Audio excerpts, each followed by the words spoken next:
Hi, everyone. I'm Holly with Holly Wade Wellness. Mandy, thank you for allowing me to be a part of Holiday Hope Stories. How did I end up as a holistic health and life coach? I have been a fitness and wellness professional for 25 years. And I like to tell people I started in kindergarten, which I know, I know clearly you can figure out that that didn't happen. But I did start as a freshman in college. And it just kind of started. I started as a group fitness instructor and then moved into a personal trainer. And I figured out that I loved doing this. And then I figured out I could have a career doing it.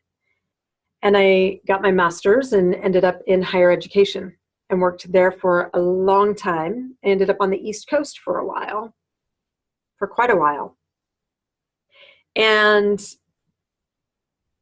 the key thing that actually has informed how I stand on health, the thing that's been my teacher is living with Crohn's disease and seeing my dad go through it while I was growing up.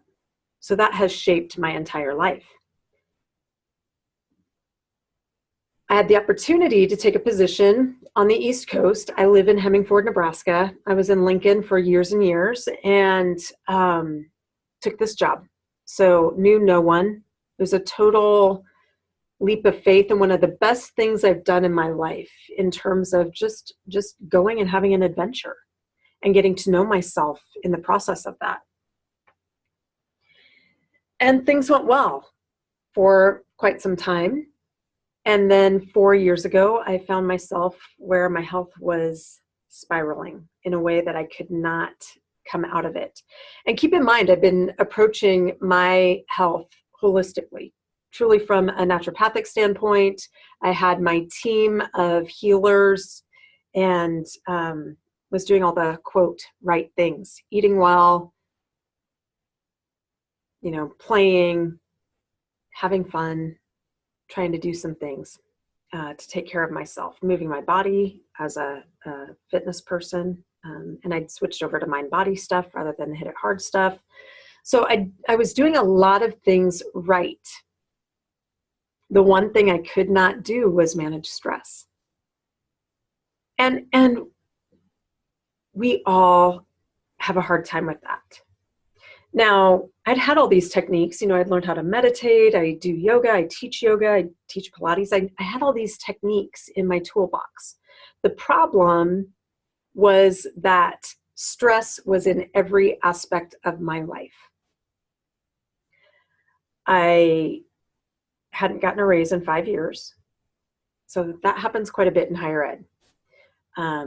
The promotion that I'd been aiming for from the time I was hired was negotiated away.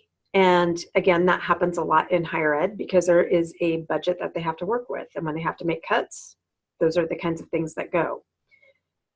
I had dated a guy briefly and we broke up. So even though I knew this wasn't going to go, for that long-term thing, a breakup is a breakup.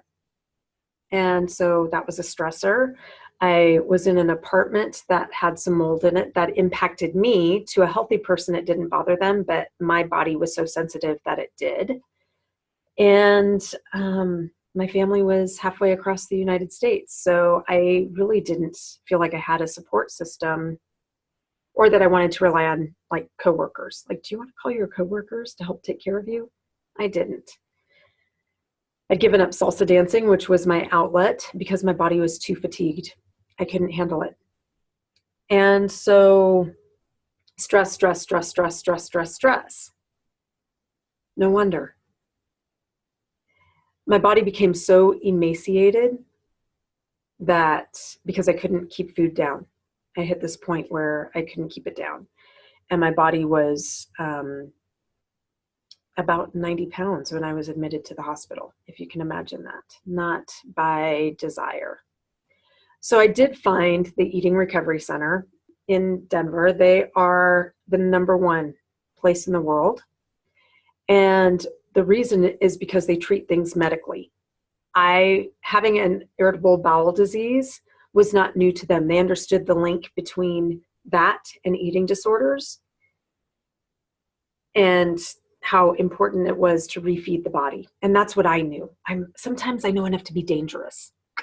And this was one of those cases. And I knew that I needed experts that knew how to refeed the body, because if you do it too quickly or do it not appropriately, you can actually shock your body and die.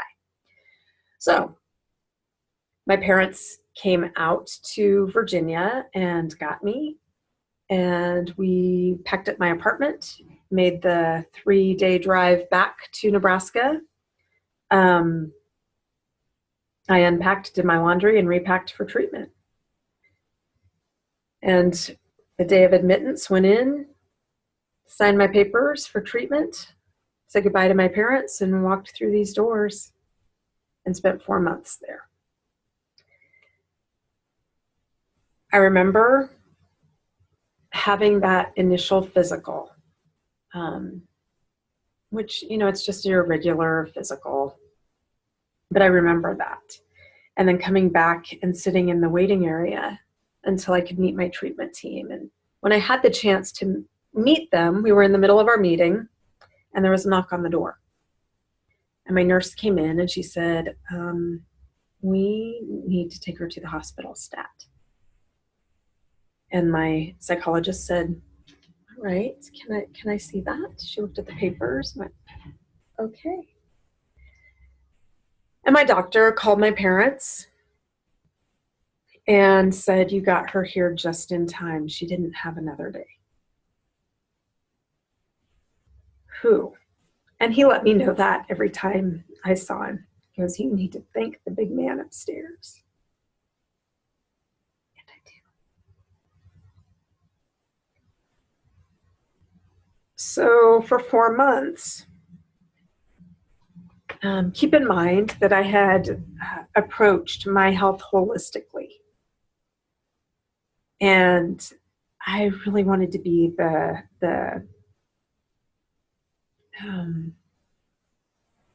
poster child for natural healing. Like, look at me. I healed myself naturally. And it didn't get to happen. I had to have surgery. And it's okay, because now I feel amazing. So that is the roundabout. And all of my doctors going into surgery said, the thing you have going for you is your attitude. That is 90% of recovery from anything.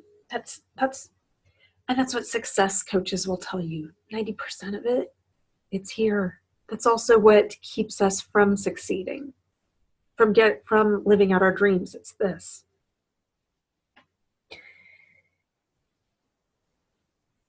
This is what I'd wanted to do when I was in higher ed. I was just too afraid. I was afraid of losing a job with benefits, even though I wasn't getting paid great.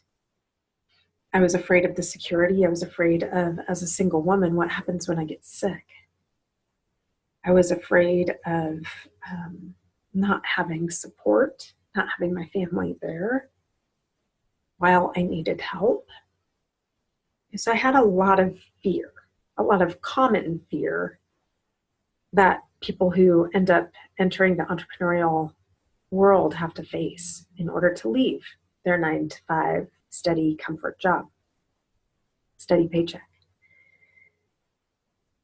But this is what I wanted to do, was write, present, speak, and really work with people more intimately on how they can more deeply connect to themselves through this platform of health.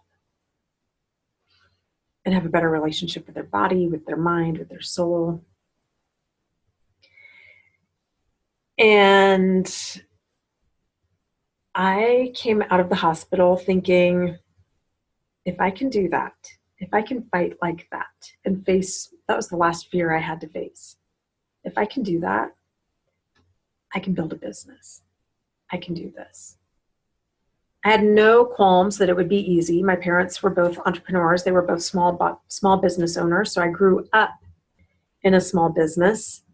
and saw the headaches that can go with it and saw the freedom that can go with it.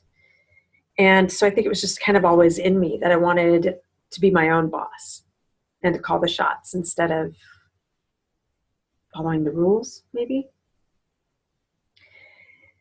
And I decided I wanted to write, groove, present, travel the world, and help people create health and not continue to stay in this cycle of sickness. Even if you have a chronic condition, you can still live vibrantly. I'm proof. And that's how Hollywood Wellness came about. What inspires you every day? So what inspires me is that. Is it weird to say me? It's not really me. It's just remembering how far I've come and knowing that I have an obligation to live today because it's the only time I get today. And so to make it the absolute best that I can, to see who I can serve and how I can help and what I can do to make things just a little bit better or a little bit easier for someone. You know, there is a quote. So my favorite quote or affirmation, I used to make, I do calligraphy. And so I used to make these little framed signs or whatever you'd want to call them for my seniors when I worked on a campus. And it said, do what you love what you do. And I think that's just it. That summarizes everything right there. Love the heck out of what you get to do. And if you don't love it, don't do it. So my morning routine is that I really enjoy my coffee. I'm a slow waker-upper, and I like to ease into my day. And part of that is because my day has to go longer because people want to work. They want to meet with me after their work hours. So that's okay. So I enjoy a couple of cups of coffee and kind of think about what are my priorities today? What are the top things I need to do? Who do I need to connect with? What do I need to get done? Who do I need to reach out to? And how do I want to show up today? And then while I'm in the shower and getting ready, I'm usually listening to something positive. Sometimes it's just music. Lately, it's been a lot of podcasts and things like that. So my focus this year has been to work on my relationship with money. And so I really have been listening to things that work on the mindset around wealth and how I want to show up that day to create it. So my best moments from the past year. I've had a fun year. I would say two things. One, this last week, I just had the opportunity to open a wellness center. And I was never going to do that. I did not want to open a physical space where I live. And there's a lot of other things going on in my life at the moment, meaning a relationship that is kind of long distance that I didn't want to stay locked in here. But one of my friends from high school approached me and she said, "You're the only person I can do this with." Excuse me. And when she approached me with it, I had tingles from my tailbone to the top of my head. And I was like, okay, I'm supposed to do this, but I need to tell you. I need to tell you about my personal life right now. So we agreed to 1 year and we'll navigate the rest as we go, which is really lovely to be in a partnership like that. And the other would be my boyfriend. And, you know, he's someone I waited 43 years for. And we've been dating for 1.5 years. This year hasn't been easy. And we both still choose to show up for this relationship because it's that important. And yeah, he's the guy that I want to be with. I know that. I waited 43 years, so hey. My big goals for next year. I'm looking forward to next year. Growing this wellness center is a big one. Growing my online business is a big one. having a retreat for Holly Wade Wellness is on there. And I keep saying I'm going to boldly declare this so that it comes to fruition. And I intend to bring in a profit of 250 grand, non-negotiable, so that I can start to create the freedom that I want in my life and to be able to do the things to help the people that I want to help and those organizations that I'd like to help. So you can find me on Facebook, Instagram, Twitter, YouTube. I have a podcast right now called Living from the Inside Out. And I will be transitioning to my podcast having the same program name, Lifetime Warrior. And what am I missing? Holly at hollywaydewellness.com is how you can reach out to me. If you would like to sign up for a 30-minute stress relief session or life balance session, go to my website, www.hollywaydewellness.com, and you can sign up for a 30-minute session with me, and we'll figure out the best strategy as to how you can bring your life into balance and how you can learn to manage your stress so that you don't have to go down the path that I did. Mandy, thanks again for the opportunity to participate in Holiday Hope Stories. Thank you for watching. Happy holidays, everyone.